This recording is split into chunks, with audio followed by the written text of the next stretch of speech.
Bandeko balingami. Depuis Zurich, nous saluons chaleureusement tous ceux qui sont connectés. Mboka na Zurich tozaliko à tous les riches bénédictions de Dieu. Pesa mapamboli na ba o nyonso bakisangani na biso na nzela ya singa. Son serviteur a été repris. Ata mosali na ye nzambe asi azwaki ye. Kasi bilei ezali susu katikati na biso. Nalingai kotanga na mukanda ya mukanda na nzela ya nzembo pona kolendisama na biso pona ete tokoka kozala console. Na kotanga na mukanda Psaume 145, Psaume chapitre 145. À partir du verset 1er. Wana loyembo ya David. Ngana kokumisa yo nzambe na ngai pe mokonzi na ngai. Ngana konetola kombo na yo pona tangu nyonso. Mikolo nyonso ngai na konetola kombo na yo. Pe ngai na konetola kombo no pona libela na libela. Kolo azali monene pe ebongi na ye na masanzoli. Pe monene na ye mwaye yo koka kosukisa ngo ezali te. Tika ete mabota nyonso ekoka kokumisa ye pe misala ne minene. Ngai na kotatola monene na nzambe pe lokumu na ye pe na koyeba makambo nyonso oyo yazali kosala. Ngai na kosolola na tina na nguya no na tangu nyonso pe makambo no minene osali ngai na kotatola yango. Ngai na koloba bolamu na yo pe biso tokonetola boyengebeni na yo. Kolo azali oyo ya mawa itondami na ye pe azali oyo azali kowumela pona kozwa kanda pe azali na bolamu mingi. Kolo azali malamu na biso nyonso pe mawa na ye ezali na ekelamu ne nyonso. Ekelamu no nyonso ekonetola yo nkolo pe bayengebe na yo bango bakokumisa mkombo na yo monene pe bakosolola na tina na nguya na yo. Na tina ete bakoka kososola na bana na batu misala nyonso oyo monene pe oyo ezali monene ya bokonzi na yo. Bokonzi na yo ezali na suka te pe kokunzama na yo ezali kowumela seko na seko. Kolo ye azali kosimba ba oyo nyonso bakotala ye pe ba oyo nyonso tu bakwei ye azali kotelemisa bango.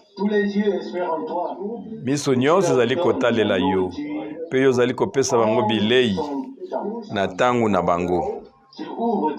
Yo ozali kofungola maboko na yo pe ozali kotondisa na biloko malamu ba oyo nyonso ya basepeli na yo.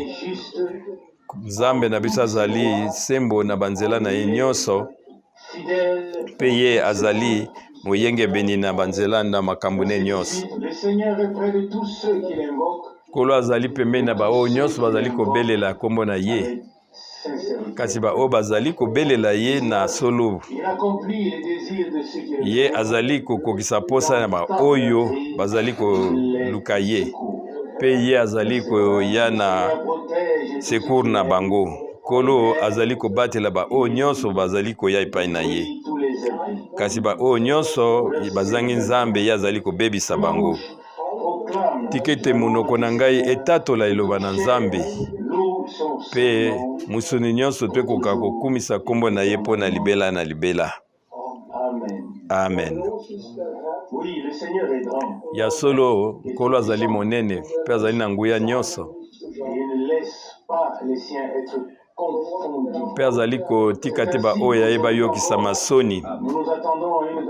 Na tina na yango lelo biso azali kozela ete tozwa lipamboli monene na nzela lilobo epesameli biso. Sango oyo epesameli biso.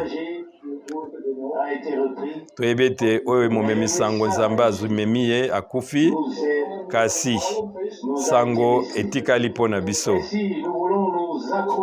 Na tina na yango biso tolingi kokangama na oyo nyonso epesameli biso Pe tokunetolaka kombo na Nzambe monene. Ye azali Nzambe na nguya nyonso. Tonetolaka kombo na ye mpo na bolamu na ye pe mawa na ye. Na o nyonso ye azali kokisa ngo mpo na biso. Tobondela biso nyonso pe tozongisa mokolo lelo na nkolo pe tobelela ngolu na ye. Tata na moyenge beni kati na yo lokumu masanzoli lokumu na nyonso tozonga epai na yo pe tolobi na yo merci. Tozali kozongisa matondi mpone toza na bilei katikati na bandako na biso oyo esali ete tokokaka kozwa toujours bilei pe yo ozali kopambola biso mikolo nyonso na ndenge moko ya sika.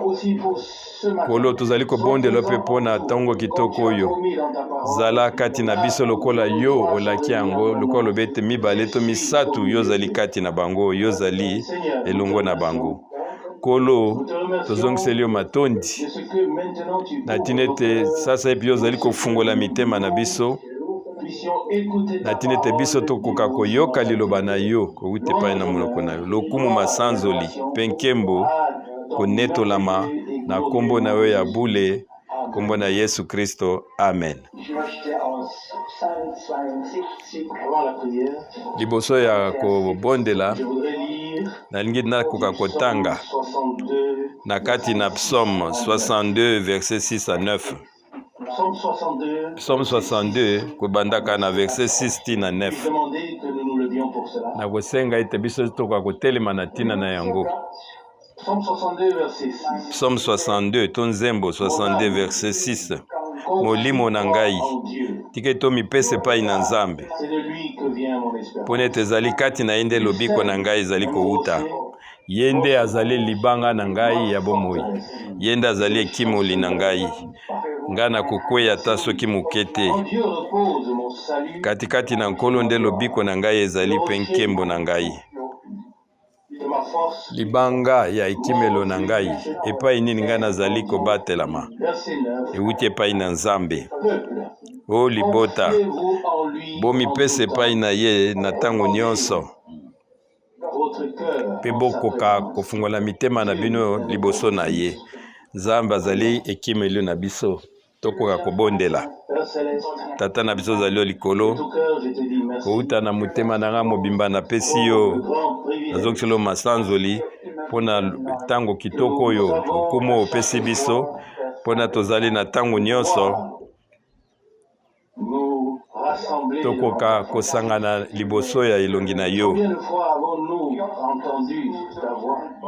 Boni biso toyoki mongongo na yo pe yo ozali kosolo na biso na eloba na yo pe na molimo na yo.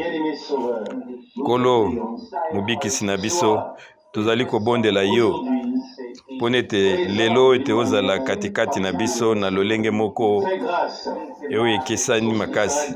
Sala ngolu na manso ekosololama mpe oyo nyonso tu bakoyoka tomizongisi epai na yo. Toyali liboso na yo tozangi makasi kasi elimo na biso tobizongisi yango epai na yo. Tike tocha kimia katikati na biso tokoka kozwa kimia kati na yo na melimo na biso po toyebi ete kimia moko ezali oyo nkolo apombeli oyo na yo. Tike tozali kobondela yo omema biso na kimia oyo.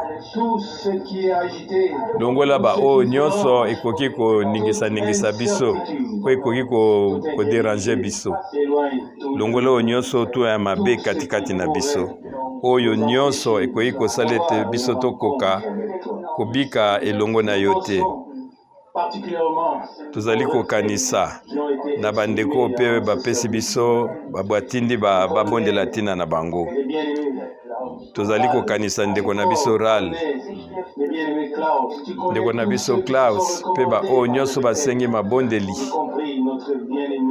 kotalelaka mpe ndeko na biso oyo baminganga baopere onkolo.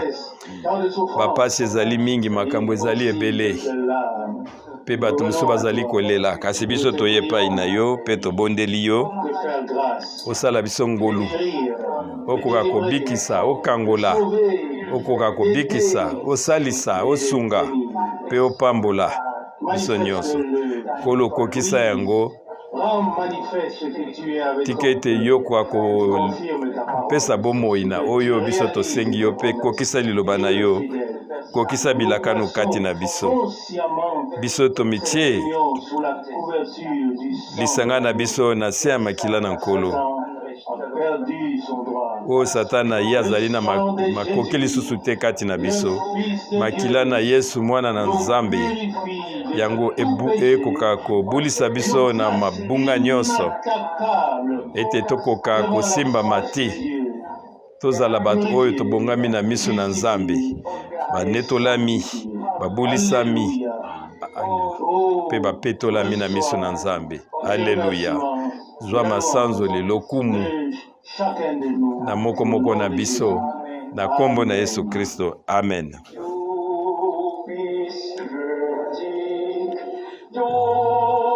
Ndima kaka, yo zali dini, okoki, yo okoki, yo okoki onkolo na biso, yo zali na makoki ya kozwa lokumu,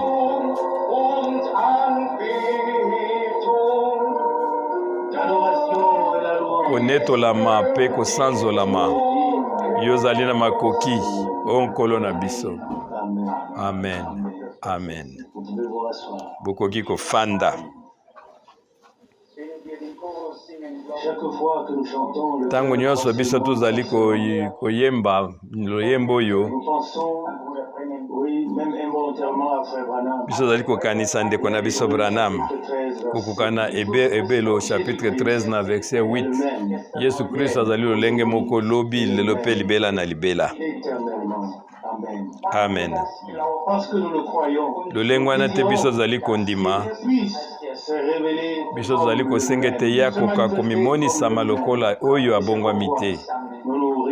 Na ntina na yango biso tosangani awa, pete biso nyonso tokoka kotambola na bapa moko na ye, tokoka koyamba lelakisi euti epai na ye, pe tokozala na boyokani na Nzambe. Na ntina na yango eza na liloba moko oyo na bule yango ekomami na mukanda na Amos chapitre 3 na verset 2. Bato mibale bakotambola elongo ndenge nini soki bango bayokani te. Na verset 3, na tango oyo biso zali na koyokana na Nzambe, biso tozali koyokana na liloba na ye. Mutu moko te akoki koloba na ngai ete ye azali na koyokana na Nzambe soki ye azali na kokokana koyokana na liloba na ye te. Nzambe okoki kokabwana na ye te na liloba na ye te. Pwana ebandeli ezalaki liloba ezalaki na Nzambe, pe liloba ezalaki Nzambe. Na Jean chapitre 1 na verset 3. Loloki ete nga nakoki kososola sango na tango na suka, liloba epesameli biso, yango ezali na mutuna na mote na tina ya kozongisa biso epai na Nzambe. Wana ezali mokano na Nzambe na kati ya volonté na ye, na kati ya molimo na ye, na kati ya bomoi na ye, katikati na ye, na zinga na ye, elongo na ye, na nyonso lokola Paul alobi yango na mukanda ya Efeso, kati na ye biso bonge na biso tokola ye nde azali mutu na lingomba koyebaka ete ye Kristo. Ephésiens 4 na verset 15. Kokola ya bingai moko te kasi kokola katikati na Kristo, na tina ete na nzela ya kondima ete Kristo azwa forme katikati na mitema na biso, pazwa na esika na mitema na biso, pe ya koka komimonisa. Amen. Boyebe ete yango ekomami ete ndenge nini yo koki kolinga Nzambe soki ozali komona, soki ozali kolinga ndeko ozali komona te. Kotale na Jean 1 chapitre 4. Bolingo na Nzambe oyo tozali komema na mitema na biso nous le laissons être révélés yango tozosala ete yango ekoka komonisama les uns envers les autres. na kati ya moko likolo na mosusu yango nde eleki bolamu ete bolingo wana ekoka koya lisusu monene ekola katikati na biso mpe zwa moto na motema na biso kala mingi te tokozala lisanga mpe eloko ekokabola biso ezali te mpona ete biso nzambe asi abongisa yango na po ete na ntina ete na nzela ya bolingo na ye tokoka kozala biso nyonso libela na libela pembeni na ye na ntina na yango eloko moko te koki kokabola biso na bolingo na nzambe oyo ezali kati na nkolo na biso yesu kristo. Bolingo na nzambe ezali kotala makambo na nzoto te oyo embula ebeta to moyi ebima te. Bolingo na nzambe ezali komonisama na nzela ya lisiko, ezali na lingomba oyo nzambe asombi, oyo nzambe asombi na se oyo bango bazali bana na nzambe, bango bazali na motuya, bango basombami na oyo ezali na motuya makasi, bazali bato na nzambe, bazali susu bato na bango moko te. Tika ete nkolo akoka kokozwa oyo ezali na kati na biso oyo etali bokonzi oyo bozwi na ye. Boyebi ete biso zali koteya oyo ezali na kimia nyonso mpe na claire nyonso eloba na nzambe, na ntina ete biso tokoka kokritike bato te, kasi tokoka kosunga bango, na ntina ete biso mpe tokoka koyeba ntango nini biso tozali kobika mpe makambo nini ezali koleka sasa ipi. Ntango ngai nazali kokanisa oyo motelemi na Kristo ntango atambolaki ye alekaki na nzela oyo na Maroc, mpe kuna koleka na ye bato bazalaki kobeta maboko mingi, bato bazalaki komwe 80,000 na lingombo babengi ba Mohamedan. Bango bazalaki kokumisa ye mingi, ntango nyonso yaki koleka bato bakobetele maboko, bazali kolakisa ete nani yango azali na esika ya liboso.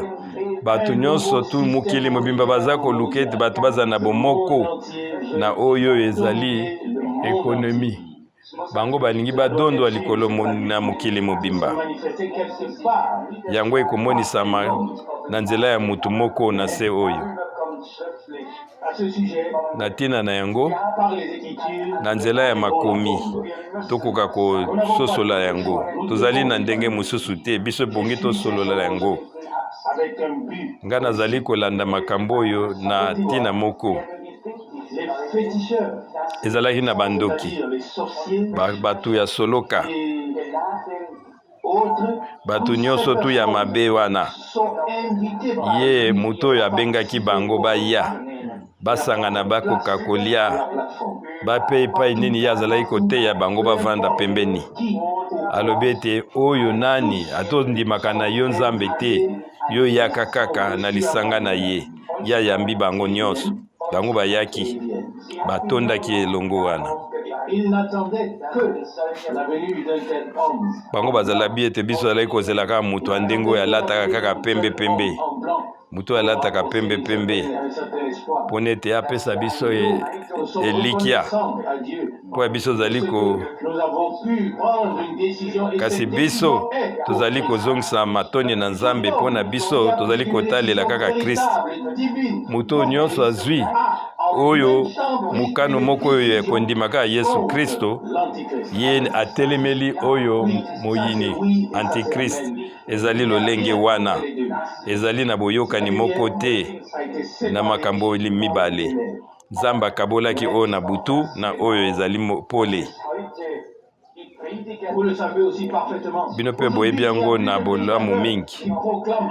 Ezali lelo oyo ezali na bato oyo bateyo te baza kosolola makambo oyo, bango bazali kobanga. Bino boyebi tina nini. Kasi ndeko apambolaki ndeko Branham na lolenge te na nzela yango ya makasi, ye apesaki biso emoniseli na kati ya makambo oyo, apesi biso emoniseli na liloba, et les prophètes ete maloba oyo etali ete bantoma mpe nkolo annoncés bango batantolaki uta kala le voyons aujourd'hui. mpe biso ozali kobika yango lelo. Apocalypse chapitre 13. soki ozwi na mokanda ya Apocalypse chapitre 13 na verset 8, bato nyonso to na mokili oyo bakokumisa moto oyo bakofukamela ye. Bato oyo nyonso kombo na bango ekomama te na livre de vie de l'agneau liboso mokili esalama. Yango nde ekomami na Bible na yo mpe na Bible na ngai. Biso tozali kotanga yango biso nyonso. Sasa epi likomi oyo ezali kokokisama. Bato wana nyonso bazali kokende epai ya moto oyo antikrist. Yango ekosalama mingi. Ebongi na biso tokeba ete tokoka kozwa esika na biso na katikati ya oyo ezali mwango na lobiko. Tango tozali komona epai makambo oyo ezali koleka na binzambi-nzambi, biso mpe ebongi na biso tokoka komona epai nini nzambe azali kosala. Kosepela kaka te kotala ete liloba na nzambe ezali kokokisa awa. Kasi yango esenge ete ngai nazala na liloba oyo nakumona yango kokokisama na kati na mwasi na libala. Oyo nguya oyo ya lisekwe ifo ekoka komonisama katikati ya lingomba ya mwasi na libala. Pe yango ekokokisama na kotanga lisusu 30 ya Apocalypse. Yango elinga na mutema to na makanisi na ngai oyo litanga liboso euti na Apocalypse chapitre 4 na verset ya yambo. Apocalypse chapitre 4 na verset 1. Na sima na yango ngai na mataki na vision namoni lokola ekuke moko efungwami kuna na lola. Pe mongongo ya liboso o ngai nayokaki ezali kosolola na ngai lokola mongongo moko ya trompete elobi na ngai ete ngonga ya kelolo.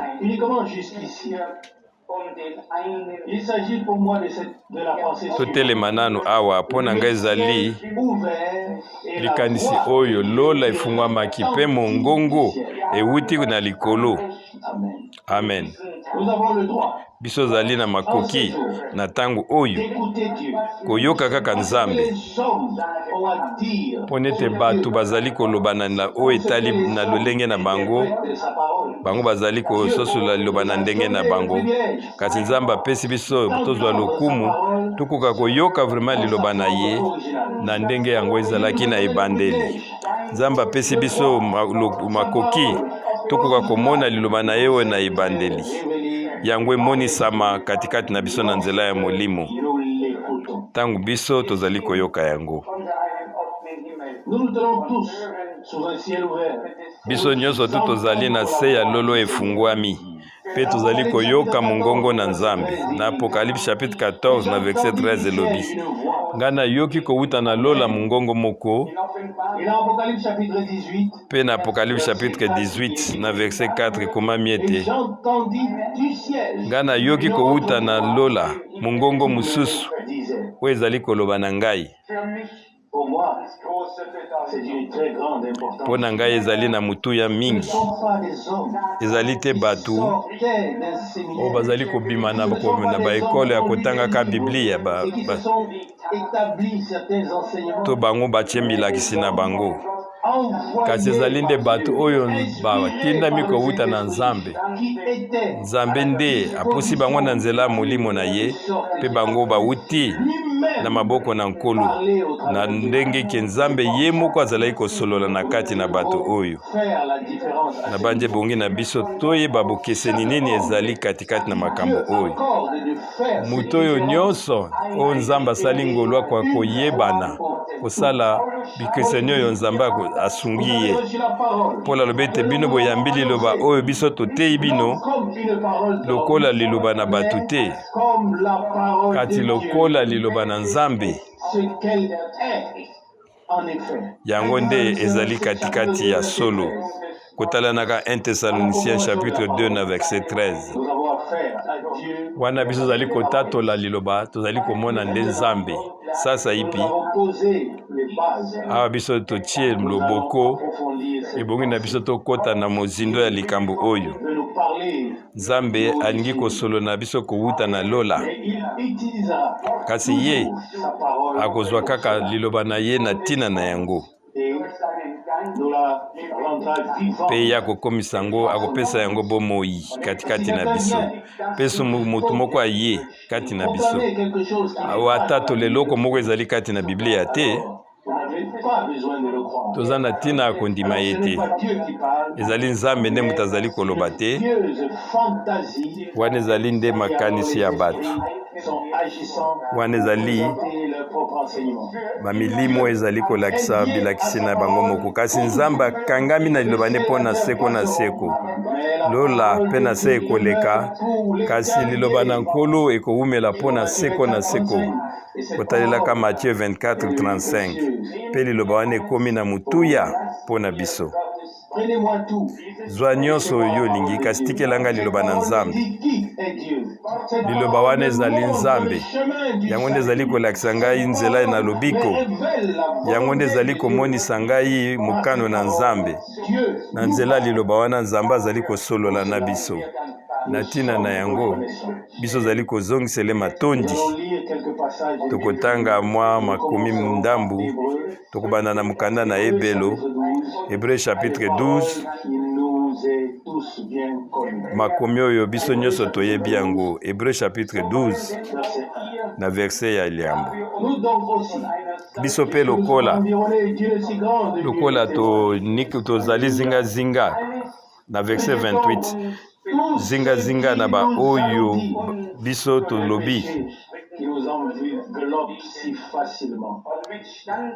yango bato bazingezingi biso zali kotala yango na eliki ya makasi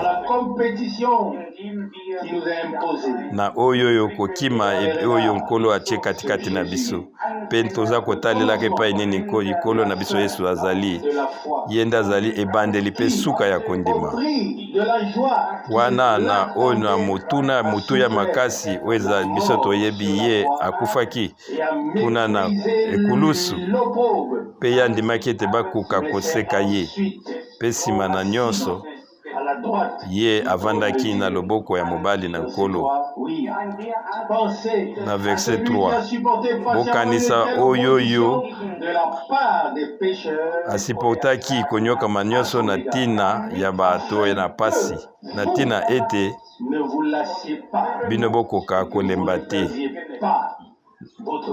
mpe bino bokoka kokwisa makasi na biso te Hébreux 12:3 wana bomoi ya Nkolo na biso na se oyo ye ezalaki kaka esengo na esengo te ye basepelaki nete na bato biso toyebi ndenge nini baevangile nyonso mine eleki komekama nyonso tuna nzela nango Nkolo na biso aleki awe komami na biso ye anyokwamaki kotelemela oyo bato bazalaki kotelemela ye bato bazalaki kondima te oyo bato bandimaka ye te wana kotalelaka ndimbola oyo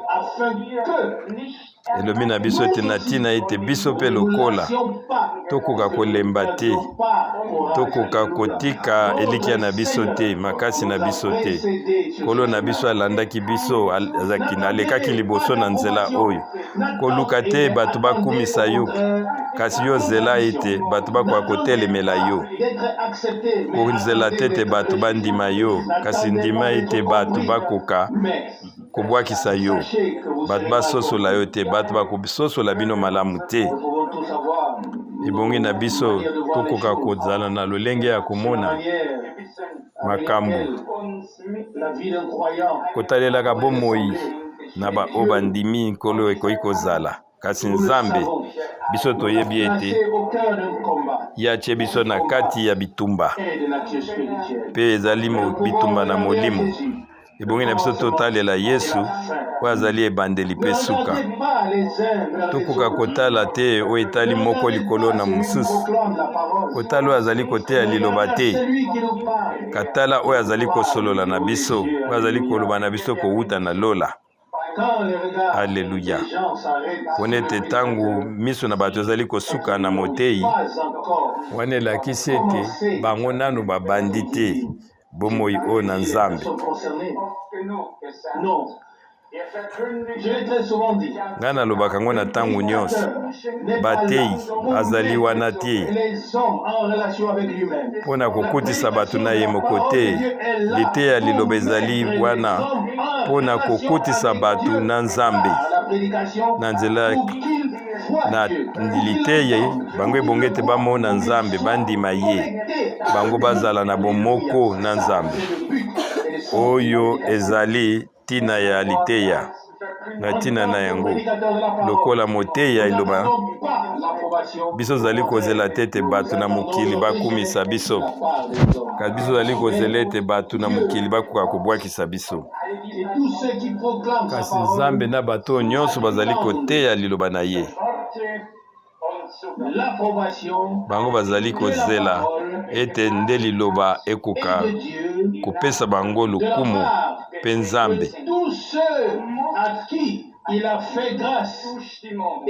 kotalelaka bato nyonso Nzambe asali ngolu mpe bango balandi Yesu Kristo bango bazali na boyo basengi bazala na boyokani moko na Nzambe.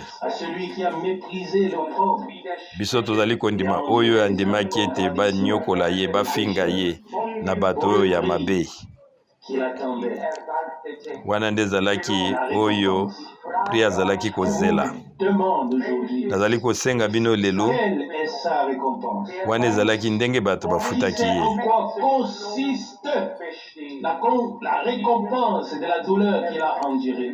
oyo ezalaki lifuti ya pasi oyoyo anyokolamaki kasi biso nde basikoli tozali oyo lifuti oyo Nzambe apesaki ye mpona ete ye ausombaki biso mpe ayebaki ete oyo libota monene ebongi ete bakoka kotelema liboso na ye na kiti na bokonzi bango basukolami na makila na Nkolo mpe bango babulisami na miso na Nzambe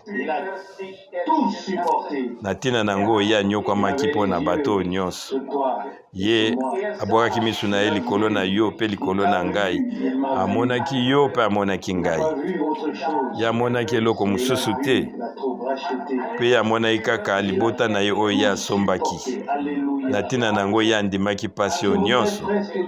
Alleluya. Mpe na ngai naloba na bino na esika oyo nalingaki mpe koloba ngo na bosembo ngai nazali komona te oyo nyonso ezali kokwea zingazinga na ngai kasi ngai nazali komona kaka Nkolo ete na suka na nyonso Nkolo akozala na lingomba na oyo asombaki na makila na ye oyo bakotelema na miso na ye mpe bango bakobulisama lingomba oyo nyonso tu Nkolo asombi bango nde bakokota na nkembo na ye. Alleluya. Ntango mosusu ata basali na Nzambe balembaka kasi tozali komituna tobi ete Nkolo yango ekosuka ndenge nini mpe nsima mongongo moko ezali kosolola na mitema na biso koloba na biso ete nyonso ekosuka malamu mpona ete nyongo ezali kosuka na Nzambe.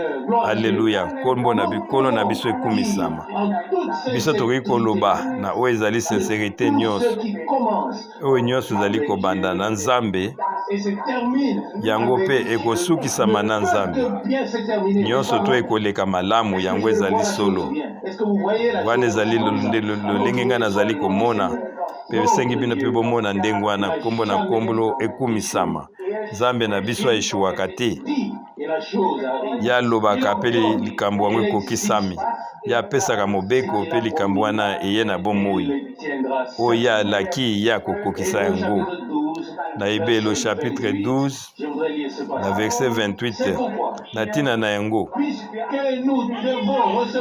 na ntina ete biso bonge na biso tokoka kozwa bokonzi oyo eza na suka te tokoka kozala na kozongisela matondi mpona ete na ntina na yango biso tokosalela Nzambe lokola ye azali kosepela piété et crainte. mpe na kobangaka ye Notre Dieu est mpo aussi nete le feu nkolo na biso azali mpe moto ezali kozikisa parce que nous recevons un royaume inébranlable. mpo nete biso ozali kozwa bokonzi oyo ezali na suka te ebongi na biso tozongiselaka ye matondi tozongiselaka ye matondi mpo na lisiko mpo na bolimbisi mpo na lobiko kozongisa matondi mpo nete ye atindeli biso basakoli na ye kozongisa matondi mpo na sango na ntango na suka mpe biso ebongi na biso mpe tozala kozongisele matondi mpo na eloko moko oyo ezali emoniseli ya kombo na Yesu Kristo na ntina na yango mpe tozali kobakisama lisusu ete ebongi na biso tokoka kozongisa lisusu lokumu mpo nete tondima soni na ye yango nde Nzambe asengi biso eza na bato oyo te oyo bakomi na nkembo na mokili oyo na kombo na nkolo kombo oyo ekomema soni yango ekomema ete bakoka kofinga biso me na ntango moke kasi na suka na yango Nzambe akopesa biso bozwi oyo ezali na suka te kofinga ezali mpo na ntango moke koyokana te eza mpo na ntango moke kobwakisa biso ezali na mwa ntango moko bato basosoli biso te bayebi biso te bango baza koloba na biso oyo bato bandimaka kaka Yesu ye moko na makambo mosusu kasi biso tokoka kozongisa matondi na ntina ete biso tondimi soni na Yesu Kristo na ntina na yango tomema soni oyo mpo nete biso toyambi emoniseli na Yesu. Amen. Tokokaki kozwa mona eloko moko te kati na oyo etali ya liboso toyebi ete yango ekokokisama oyo azwi emoniseli ya Yesu Kristo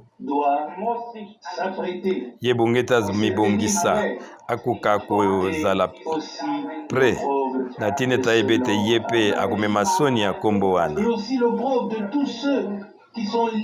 ezali mpe na soni na baoyo nyonso bakangami na lilobo euti epai na Nzambe oyo bakangami na mosala na Nzambe mpe na baoyo nyonso bazali katikati na lingomba wana mpe ezali eloko ya ndenge mosusu nangi natanga likomi moko ekomami na mokanda na Amos chapitre 3 biso ntango mosusu mpe tosi totanga yango na Amos chapitre 3 na verset 6 7 mpe ntango mosusu tokokoma na verset 8 Amos chapitre 3 na verset 6 bakobetaka kelelo na mboka moko wana bato bakoka kobanga te likambo moko ekoki kokomela biso na mboka wana Yesu nkolo akoka koyeba likambo wana te kasi nkolo na biso akosala eloko moko te soki te na ebandeli na liboso afungoleli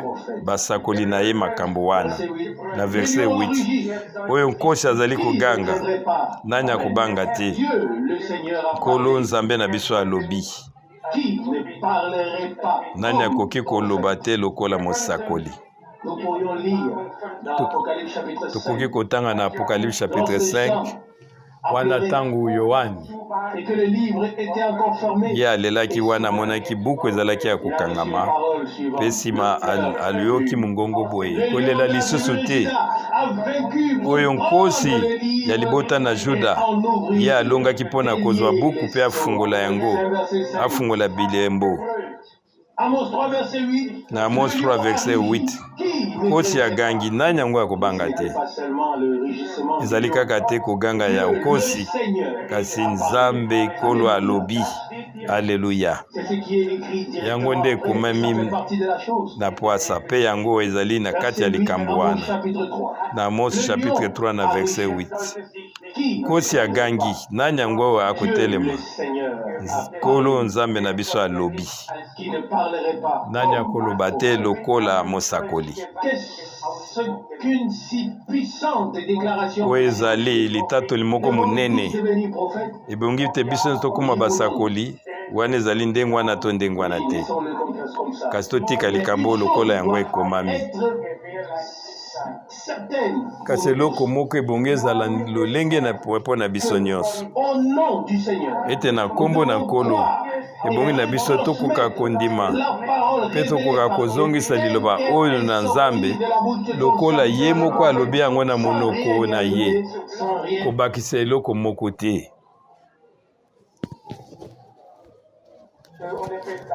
lolenge yango nde elakisi ete kozala okomi profete te. yango elobi ete yokoka koloba kaka oyo mosakoli alobi mpe nyonso ekoleka malamu. kokende mosika te, kopesa bandimbola na yo te, kasi yo loba kaka oyo elobi nzambe, yango nde yo koloba. bino bondimi likambo oyo toza na ntina sango moko ya sika te. nazali kozonga mwa nsima mpo na yango ezali kotusanga na katikati ya motema na ngai ete nzambe nkolo ye nde alobi. mongongo eyokani kowuta na lola, biso nyonso toyoki yango mpe mpo na biso ekomi emoniseli.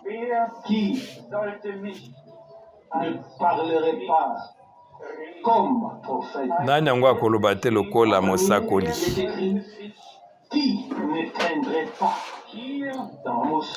na mokanda na Amos 3:8 bete nani akobanga te. ezali nde awa kobanga ya solo ya nzambe ezali kobanda. oyo nyonso asosoli na nzela ya emoniseli kowuta na nzambe ete nkolo alobi. ezali nde na nzela ya mutu wana, na nzela na ye nde kobanga nzambe ezali koya. kobanga nzambe ezali kaka nde kobanga ya liloba na ye. yango elobi nini na mokanda na ya Ezayi ete baoyo bazali koningana na likanisi ete ya liloba na ye. tozwa liloba na nzambe na légèreté te. toyeba ete awa tozali na problème ewuti epai na nzambe ete nzambe akosala eloko moko te soki alakisi basali nde basakoli te. Amos chapitre 3 na verset 7.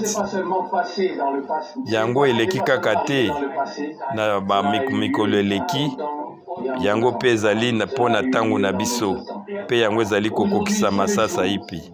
lelo oyo ezali mokolo oyo nzambe abongisi na ntina na biso, na ntina ete tokoka kososola ete mwangu na nzambe ezali ndenge nini na ntina na lingomba na ye na ntango na biso oyo. na Amos 3 na verset 8 wana nkosi agangi nani yango akobanga te. nzambe nkolo na biso ye alobi. Alleluya. nzambe nkolo na biso alobi. nani yango ye akoloba te lokola mosakoli. amen. soki ngai nakozongisa liloba na nzambe littéralement lokola ngai nazwi yango ekouta na nkolo, ezali su ngai te nazali koloba, ezali nde nzambe azali kosolola na nzela liloba na ye mpe na nzela ya liloba ne na kati na ngai.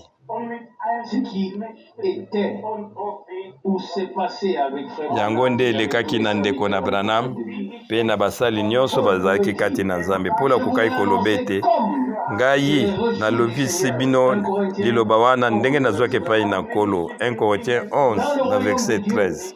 na bokonzi na nzambe makambo etali nzoto etali ngai te.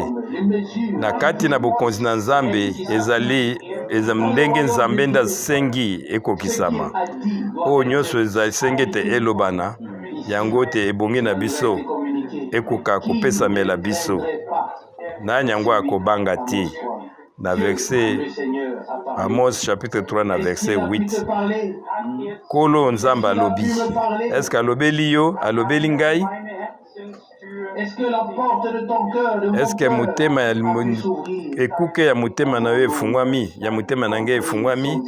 Pe biso tososoli oyo ezali maloba na ye, yango ekomi mpo na biso emoniselo ezali na bomoi. nani yango akoloba te lokola mosakoli. Amos 3 na verset 8. Biso tokoki koloba lisusu biso tokoki koloba te. Toloba kaka oyo Nzambe alobi na liloba na ye. Amen. Soki tokie na mukanda ya Ezekiel chapitre 18 pe wana na kotanga mwa makomi mike pe na kwa kososolisa biso na nzela na ngolu na Nzambe eloko nini nkolo alingi kosala katikati na biso. Ezekiel chapitre 18 kobanda na verset 30. Na tina na yango nga na kosambisa moko na bino kokoka ndenge ya azali kotambola o libota na Israele. Yango nde Nzambe kolo alobi. Bino boya pe bomitala bolongola mabe nyonso kati na bino. Bosala ete kati na bino eloko moko mabe ekoka kozala te kati na bino. Na verset 31 bokoka kobwakisa ba oyo nyonso oyo ya mabe na nzela nango bino bosali lisumu liboso na ngai. Bokoka kozwa motema oyo ya sika pe elimo na sika. Ponete pona nini bino bolingi kokuwefa libota na Israel. Na verset 32 Nzambe azali kosepela te na kufa na mutu oyo alingi kokufa. Yango nde lobi kolo. Yango nde lobi Nzambe nkolo. Na tina na yango bokoka kozongala Nzambe. Awa ezali po na ngai kumonisaka likanisi oyo te biso nyonso toyebi likomi Nzambe alobi ngai na kopesa bino mutema ya sika. Ngai na kopesa bino molimo ya sika. Ngai na kokoma mobeko na ngai na mitema na bino. Wana kotailaka Ezekiel 36 na verset 26 à 27. Oyo nkolo alingai kosala biso toyebi yango biso nyonso pe toyebi yango. Awa esenge biso ete na verset 31 kotalelaka Ezekiel 38 et 18 bokoka kolongola masumu na bino nyonso mabe na bino nyonso bozino bosali liboso na ngai pe ngai na kopesa bino molimo na sika.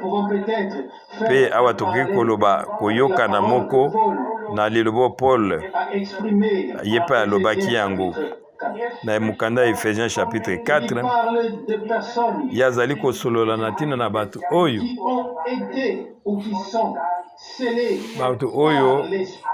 bango bazwami danga na molimo santo pe alobi ete bokoka kolongola kati na bino muto na kala bolata mutu na sika oyo asalami na lolenge na Nzambe na bosembo pe na bonzambe nyonso. Ephésiens chapitre 4 22 à 24. Nzambe apesi biso mutema moko ya sika pe molimo moko ya sika. Kasi bongi na biso tokengela na tina ete mutema oyo na sika molimo oyo na sika molimo na Nzambe tokoka kokengela ete molimo oyo ekoka kozala na mawa te katikati na biso na lolenge te yango ekoka kolongwa kati na biso pe oyo bomo ya kala ekoka kobima. Naza na makambo mibale to misato akoloba lelo makambo nga nakoki kondima te. Tango mosusu yango ekoningisa bino. Soki nazali koloba wana liboso ezali na eloko moko onga nakoki kondima te. Esuli na makambo ebele onga nakoki kondima te. So napesi mwa exemple moko nayoki kondima te ete kowuta na mai moko liziba ya mai moko oyo mai ya bololo pe ya peto ekoka kobima te nakoki kondima yango te mpo na Biblia nde elobi yango. Kowutaka na liziba moko bokoki kozwa te mai oyo ya mabe na mai oyo ya malamu. Kotalelaka mukanda ya Jacques chapitre 3 na verset 11. Kowuta na liziba moko na Jacques chapitre 3 verset 11. Kowuta na liziba moko ekoka kobimisa na tango moko mai moko ya malamu pe mai moko ya peto. ekoki te. Nkolo na biso alobaki nini wana na fetu na Yerusalemi ntango asololaki na ntina ya molimo oyo bandimi balingaki kozwa. Abete mai oyo nakopesa bino ekokoma mai munene oyo ekobima kati na bino ntina butango na suka. Jean 4 verset 14. Mpe kuna ezali na makambo mibale nakoki koloba. Ezali liziba moko oyo ezali kowuta na Nzambe. Tuki nakoki kotanga na mokanda ya Jean chapitre 4 mpo nete biso ozali kaka kotanga yango te, kasi yango ekomami. Ntango mosusu yango ezali likomi mosusu kotalelaka Jean chapitre 7 na verset 38 à 39. Oyo azali kondimela ngai lokola likomi elobi o mai monene bafleve ekobima na motema na ye. Ye alobaki na ntina ya molimo oyo bato bakokaki kozwa oyo nyonso bandimelaki ye. Amen. Mpo na ete molimo mosantu ekitaki nanu te kati na bango. Mpo nete Yesu Kristo ye anetolamaki nanu te kuna na nkembo. Sasa epinga na kanisaki na mokanda ya Jean chapitre 4 kotalelaka lisolo oyo na mwasi oyo kuna na liziba. Bokoki kotanga yango bino moko. Kotalelaka evangeli ya Jean chapitre 4 mpe kuna ezalaki na ntina bazosola na ntina na mai. Mpe Nkolo alobi ete yo oza na ntina lisusu ya kotoka mai te, kasi mai oyo ye akopesa ye yango ekobotama ekobima te na bokonzi na solo ya seko. Jean chapitre 4 verset 6 à 14. Bokobana na verset 6 na Jean chapitre 4. Penga nani kokende lisusu na musika na katikati kaka ya liziba moko oyo kozwa mai oyo ya peto te pe mai oyo ya malamu ya mabe. Wana totalaki yango na mokanda ya Jacques chapitre 3 na verset 11. Na Matthieu chapitre 7 na verset 16 alobi ete okoki kobuka baraisin te na oyo ezali banzube.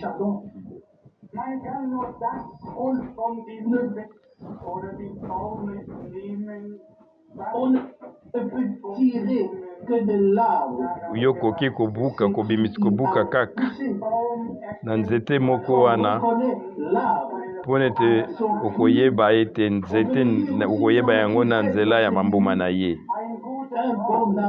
Oyo nzete ya malamu yango ezali komema bambuma ya malamu.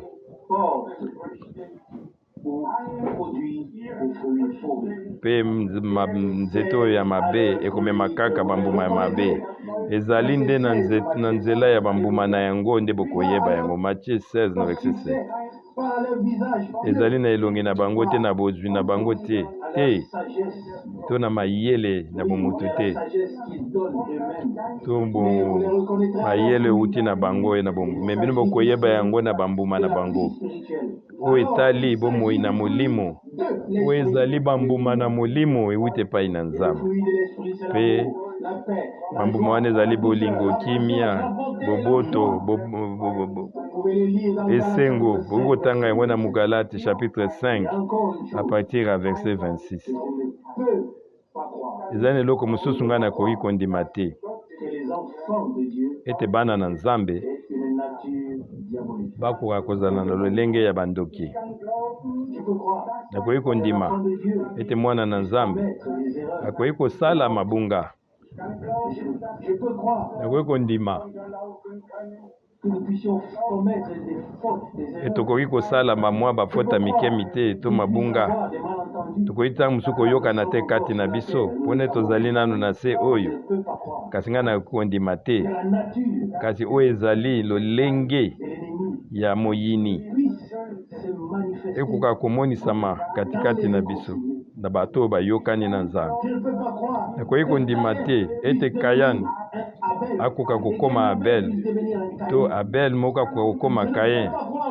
Nakoki kondima te lisusu ete mwana Nzambe oyo ya solo oyo azali kolanda Nkolo ete yakoka kokoma mutu oyo azali kotongaka bato to mutu oyo azali kowanganaka bato wana soki ekomi ndenge aloba te Satan akoti kati na ye na lolenge ya Judas. Ebongi na biso tokoka koyeba epai nini tosuki na bonzambe wana tozala na yango sans compromis mpe tokoka kotuna mutuna moko o Nzambe oyo etali bomoi na ngai ya kati ezali ndenge nini, eloko nini ezali komimonisa katikati na bomoi na ngai. Eske bambuma na molimo bolingo molimo na Nzambe o bomoi na nkolo lobiko na ye ezali katikati na ngai lokola yango elakisami biso awa na mokanda ya 2 Pierre chapitre 1 ete biso tokoka kozala ba oyo bazali zingazinga na iloba na Nzambe kobika yango etre bambuma wana ezali katikati na biso na tina ete yango ekoka komonisama. Bandeko balingami mibali mpe basi na bisika nyonso ebongi na biso tokoka kotambola na oyo na tokoma na bonzambe tokende na tokola tina liboso nyonso ebongi na biso tokende koyeba nini oyo Nzambe azali komema biso tokoka kozala distrait te na makambo oyo enemi azali koluka atia na nzela na biso soki bongo te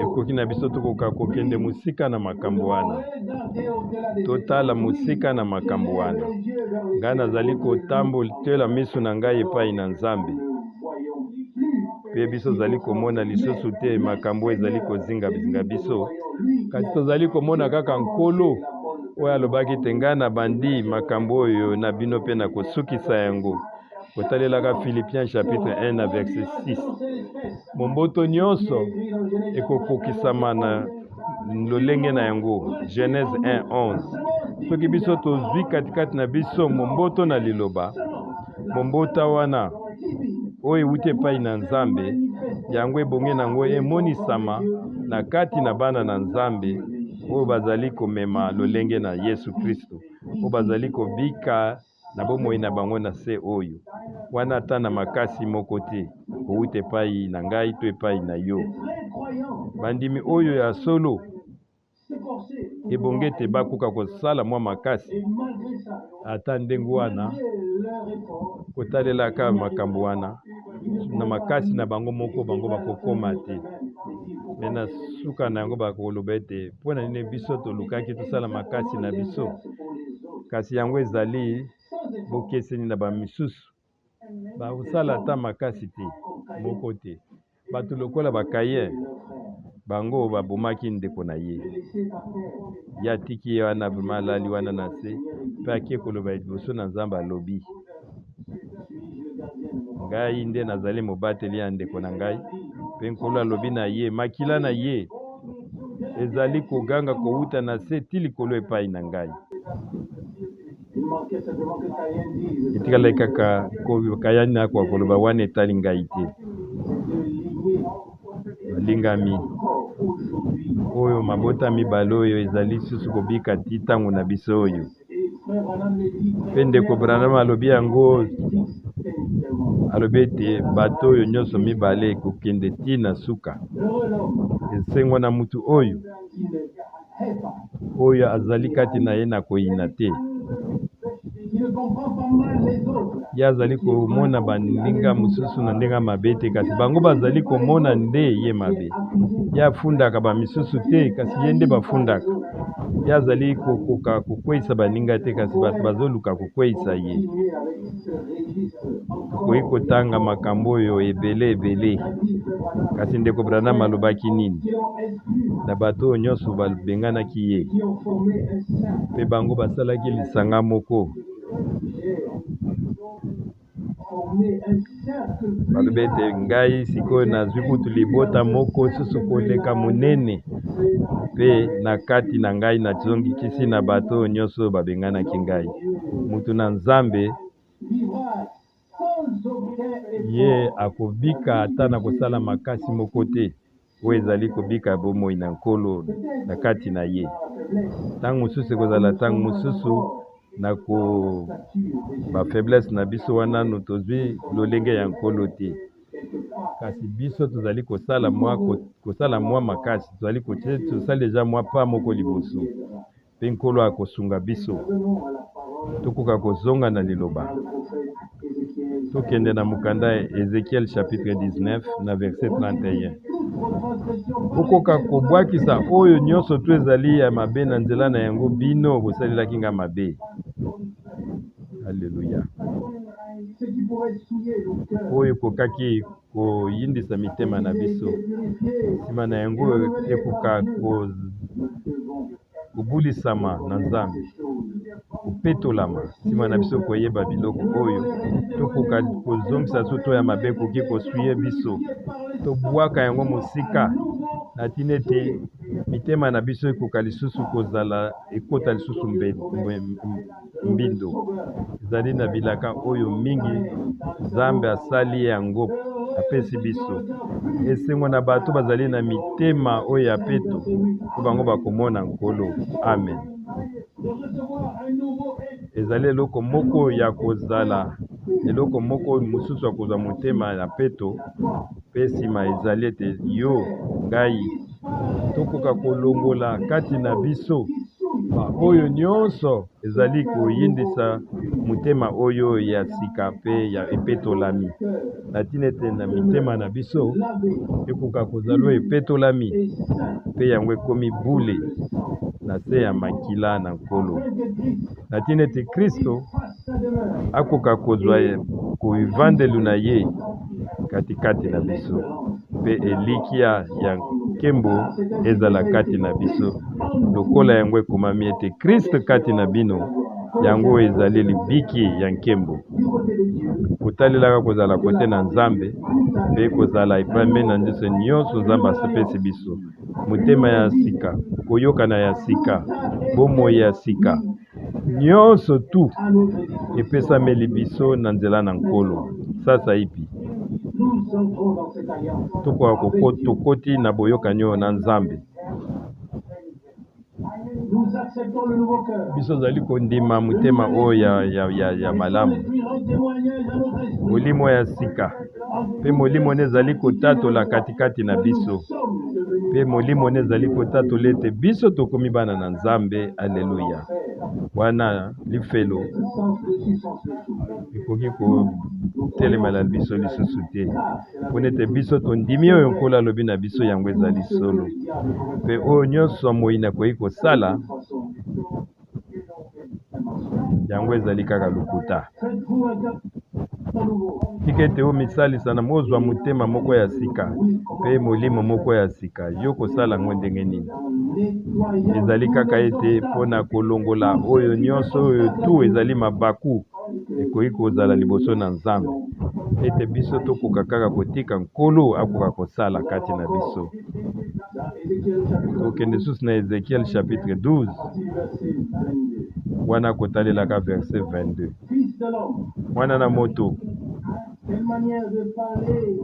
lolenge nini yo bino bokoki koloba katikati na bino na mboka na Israel na tina ete bakoka koloba ete mikolo batango ezali koleka mikolo na mikolo mpe bato baprofetise basakolami nyonso ezali kokokisama te kasi yo yebisa bango yango nkolo alobi nkolo na biso ngai na kosukisa na lolenge wana ya koloba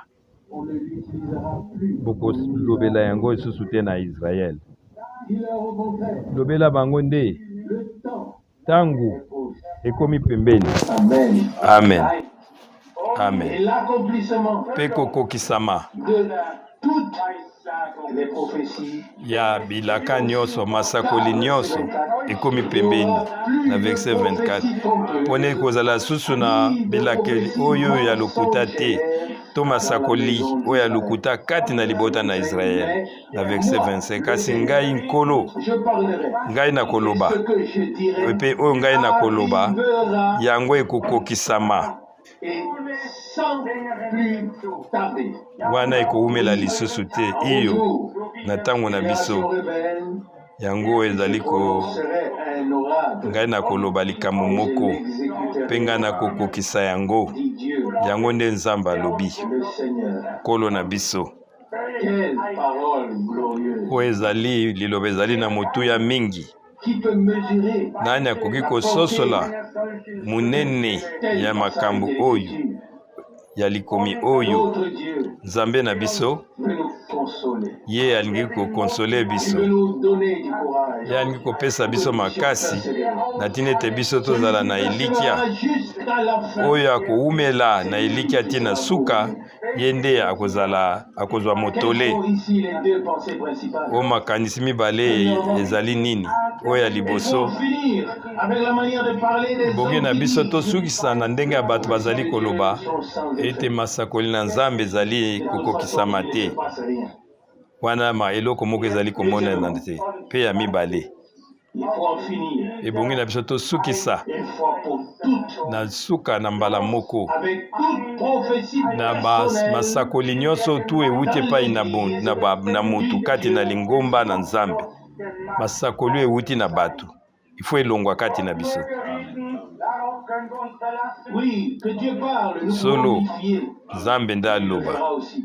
mpe akokokisa yango Quand je pense ntango ngai nazali kokanisa des hommes, na oyo nyonso bato bazali baloba mpe batatola j'ai cru ete ngai nandimaka yango et ce ne s'est pas produit. mpe yango ekokisamaki te Alors, il y a quand même un peu de tristesse en wana moi. Je dis, Seigneur, ezali kopesa biso mawa mpe nalobi ete nkolo batela ngai na makambo oyo oyo ekomi ntango na suka salela ngai nakoka koyoka lisusu mutu te ebandeli ya liteya oyo biso totalelaki liloba oyo ya apocalypse na chapitre 4 na chapitre 14 na chapitre 18 mongongo ewutaki na lola nzambe alobaki amen mpe lelo oyo ezali na etali liloba na nkolo mpo mpe nazali koloba ngo kaka na lolenge moko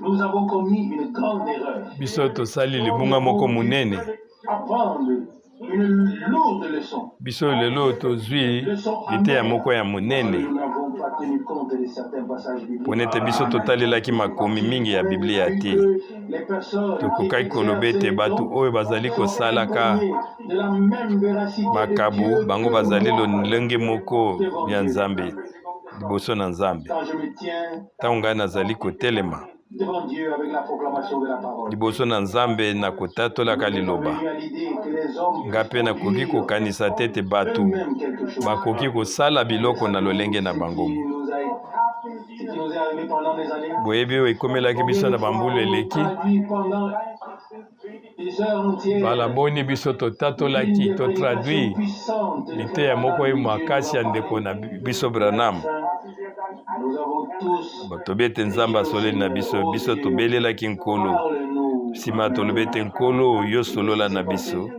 mpe eloko nini elekaki Poussé bato batindamaki na par l'émotion intérieure. kowandaka na papasi kowutaka na baposa na bango moko toyoki masakoli ya ndenge na Le ndenge Seigneur a suivi et il n'en était rien. nzoka nzambe alobi nzoka ezalaki yango te ezalaki to nkolo alobi mpe biso toyambaki oyo ezalaki liteya monene mpo na biso Le jour est aussi venu kasi mokolo mpe eyaki où j'ai réussi à faire passer ces paroles. ngai ekomaki ngai nalekisa likambo oyo kowuta na monoko na ngai koloba ete mpo na seko ngai nakolanda te oyo bato bazali koloba Après avoir bu nsima na bango komela cette coupe amère, nsima tomelaki oyo nyonso oyo tozalaki ya mabe jusqu'à lâcher. Le déclic s'est produit en moi aussi. Dieu seul est vrai. Et tout yango ngai nalobi ete kati na ngai ete nzambe kaka ye moko azali sembo ke motu nyonso to azali lukuta mpe ntango biso ozali liboso na nzambe mpe tokoyoka liloba na ye s'adresse. ezali nde na biso nde azali kosolola na biso Il parle par sa parole. ye azali kosolola na biso na nzela ya liloba na ye Être mort. ezali oyo likomi ekufa te kasi ezali likomi ezali na bomoi oyo ekomi vraiment bomoi pembeni na biso pe biso tozali komona ndimbola na yango toli oyo ya lobiko na Nzambe na tango na biso. Amen. Bokoka kotala ete koyokana na Amos 3 verset 7 à 8. Nzambe nkolo alobaki ezalaki bato te nde balobi kasi Nzambe nkolo nde alobaki alobi ete nani akosolola te lokola profete moko mpe loba kaka oyo Nzambe apesi yo koloba te na oyo ezali mosika na Nzambe kobakisa eloko moko te kasi yo yoka liloba na Nzambe mpe yo ndima mpe loba kaka oyo Nzambe alobi. Amen. Ngai nasukisa na mokuse ya likambo oyo likanisi oyo bato bazali koloba ntango ezali koya kaka mulai mikolo na mokolo mpe masakoli nyonso ezali kokokisama te boni komekama ezali kokwea likolo na bana na Nzambe kasi na malembe nyonso katikati na biso ezali ete mutuna ezali ete yango ekokende te ntango nini yango ekokokisama to ekokokisama te yango ekokokisama bondimela ngai mpo nete Nzambe alobi yango na liloba na ye yango ekokokisama mpo nete Nzambe akangi na me na liloba na ye mpe nkolo alobi na kosukisa na lolenge oyo ya koloba. Amen. Mpe biso ezali kokanisa ete nyonso ezali koumela mpe eloko ezali kokoma te kandi nkolo alobi ete na kosukisa na lolenge bino bozali kokanisa na ndenge bozali koloba ngai nakatami ngenga ete ata na ntango oyo ya sécheresse Nzambe azali kosala kati na biso na tina ete tozwa liteya oyo ezali na motuya na ntango oyo ezali koya mpo nete tokoka kosala ezongela oyo ya kala te mpe nkolo alobi na verset 23 na kosukisa na lolenge ya koloba mpe bokoloba lisusu te kati na Israele yebisa bango etango ekomi pembeni mpe kokokisama ya bilaka nyonso tu ekomi pembeni. Amen. Lokumu masanzoli ezonga na nkolo na biso tozalaka lolenge wana na bato wana te toloba ete nkolo ntango eleki mingi makambo ezali koleka kaka kasi Nzambe akosukisa na lolenge wana ya kokanisa. Alleluya. Nzambe na biso azali na ntango na ye epai nini ye azali kotya bilaka na ye katikati na mwinda mpe akozela ntango na ye akokisa bilaka na ye yango nde biso azali kozela pamba te lolenge wana te ye mpe alobaki ezali lolenge moko ye akokokisa yango abete yebisa bango ntango ekomi pembeni. Ezekiel 12:23 mpe kokokisama ya bisakoli nyonso ekomi pembeni bisakoli nyonso ya likomi. Amen. Tangu ekomi pembeni mpe kokokisama ya bilaka nyonso tu ekomi pembeni. Bokokotalela liloba oyo na oyo mpe tolalobi alobi ete ezali te na kati na makanisi ya bato kebisa bilekeli masakoli ekokisami. Kotalelaki 2 Pierre chapitre 1 na verset 29. Oyo buku ya suka ezali buku ya emoniseli Apocalypse chapitre 1 na verset 3 esengo na moto azali kotanga mpe azali koyoka liloba ya lisakoli mpe azali kobomba makambo ekomisi yango biso nde epai nini tozongi na kotongama oyo. Ezekiel 12:24 oyo masakoli ya lokuta ekozala lisusu te na ndako na Israele. Biso tondimi tolobi iyo na tina na yango. Nzambe ye alaki biso biloko mibale oyo ye alaki biso mpe akokokisa yango akokokisa oyo ye alaki il commence, na ntango ye azali kobanda kosala le conseil, boyeba ete toli le salut qu'il a promis, lobiko oyo ye alakaki qui tend maintenant vers son achèvement, mpe yango ezali kokende na suka na yango tout discours humain na ntango wana oyo ezali mateya nyonso ya bato yango ebongi esuka na lingomba ya nzambe na bomoi, na lingomba ya nzambe na bomoi. Amen. Ezali na ntango wana biso tokosolola kaka oyo ezali munoko oyo nzambe apesi biso. Biso tokoloba nkolo moko, kondima moko, libatisi moko, komema biso na boyebi ya mwana na nzambe mpona ete ntango nyonso oyo ya bato eleki oyo ekomi na ntango na nzambe ekomi pembeni mpe bilembo nyonso na ntango ezali kokolakisa yango. Ngai ningi na posa na ngai ezali ete nakoka komona yango na misu na ngai oyo komemama ya suka ya lingomba ya mwasi na libala. Ngai lingi ete nazala témoin mpe nakoka kosepela na biso nyonso elongo mpe biso nzokoka koloba elongo ete nzambe asali na makambo minene katikati na biso. Ye akokisi bilakani ya masakoli nyonso oyo ye alobaki yango alakaki. Amen. Ye akokisi yango katikati na biso, kati na yo, katikati na biso. Kombo na nkolo na biso ekumisama. Nzambe ekolo alobi mpe oyo alobi ye akokisi yango ntango na ye ekomi mpona ete ye akokisa baoyo ya ye oyo bato batatoli yango ekokisami te. Yango nde esengi ndenge wana ezali malamu. Ezali mpe malamu ete tokoka biso totutanaki na ntina ya makambo wana, ete matoi na biso ya molimo ekoka kaka kotali koyoka kaka mongongo na nzambe, mongongo ya liloba na ye, mpe tokoka koloba ete solo nkolo akoka kobakisa amen na ye.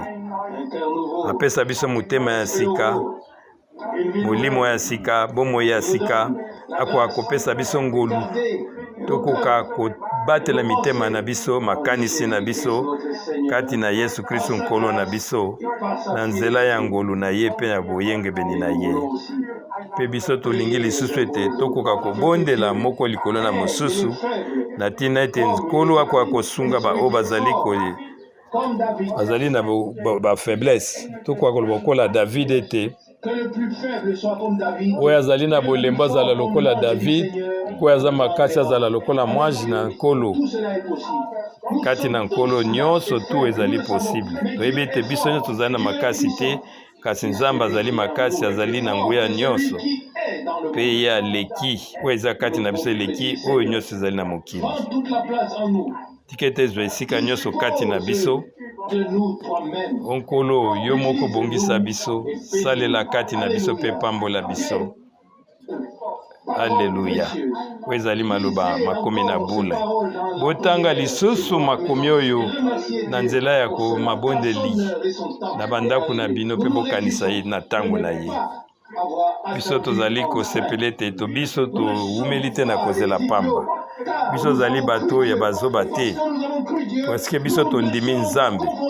Biso tokoyokisa masoni te, kasi biso tokomona nkembo na nzambe mpe kokokisama ya bilaka na ye nyonso. Yango ezali iyo mpe amen na lokumu na nkolo Yesu Kristo nkolo na biso. Tokoka kotelema mpona kokumisa nkolo. Alleluya. Alleluya. Nkolo, lelo oyo yo sololi na biso na nzela liloba na yo.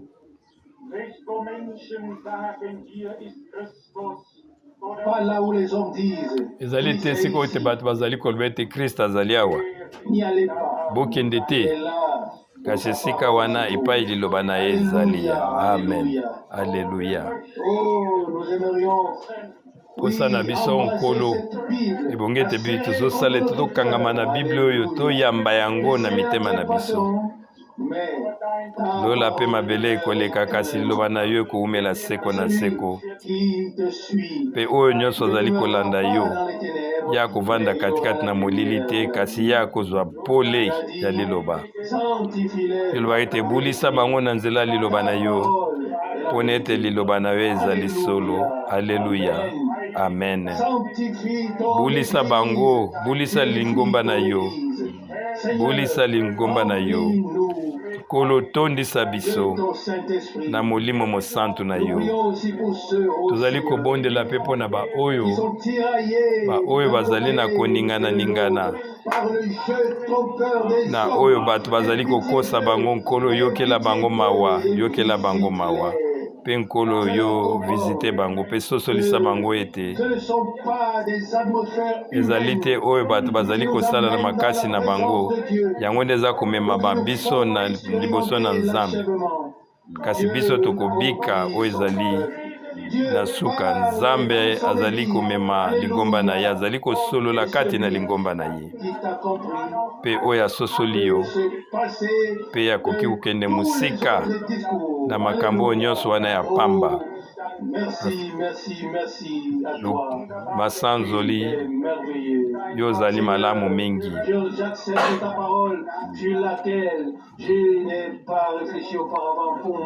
Biso tokanisaki liloba oyo te nkolo, kasi lelo oyo na nzela ya kondima biso tondimi yango.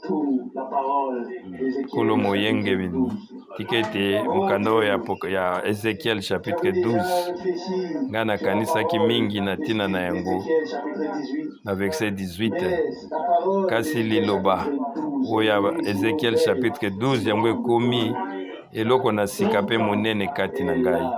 Tangu na yo ekoki, tangu ya kokokisa oyo ya bilaka nyonso ezali tangu na yo. Tangu na yo ekomi, tangu na yo ekomi pone to yo kokisa bilaka na yo, masakoli na yo. Wana tangu ekomaki yo tindaki mwana na yo. Pitika ete makambo ekokisama lisusu.